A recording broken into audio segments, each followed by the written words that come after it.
সম্মানিত এলাকাবাসী, সিহারি খাওয়ার সময় হয়েছে, উঠুন। So hey guys, it's Ramadan. Ramzan মাস আসলে কেন জানি কিছু ছেলে পেলে বা কিছু মেয়ে খুবই পরিবর্তন হয়ে যায়। সব আকাম উকাম যারা কইরে বেড়াতো এখন তারা এসে বলে, ব্রো চলো নামাজে যাই। লাইক ঠিক আছে, রমজান আসে পরিবর্তনের জন্য, কিন্তু রমজান গেলে গা এদের শয়তানিরা আবার বাইরে আসে। রোজা থেকে কিছু পাবলিকের মেজাজ এমন হয়ে থাকে ভাই, কি আর বলবো। আসসালামু আলাইকুম আঙ্কেল, আমার সালাম দিলি কে? আর রোজা রেখে ছোট ছেলেমেয়েদের অবস্থা আরো খারাপ।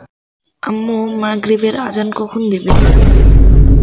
এটা দিয়ে 22 বার জিজ্ঞেস করলি। কালকে থেকে যদি রোজা রেখেছিস তাহলে তোর খবর আছে। রমজান মাসে ছেলে মেয়েরা শরবত বানানোর চাকরি পায়।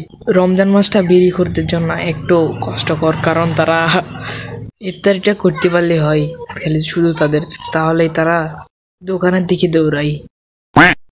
রমজান মাসে তো মনে করেন শয়তান বন্দী হয়ে থাকে।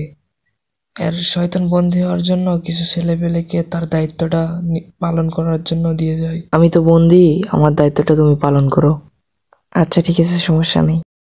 সো এটা আমার ফার্স্ট ভিডিও। আমি জানি ভিডিও অনেক খারাপ হয়েছে, বাট নেক্সট টাইম অনেক কিছু দেওয়ার চেষ্টা করবো। 2 দিন ধরে এই ভিডিও বানাইছি, আর আমি মোবাইলের ভিডিও বানাই।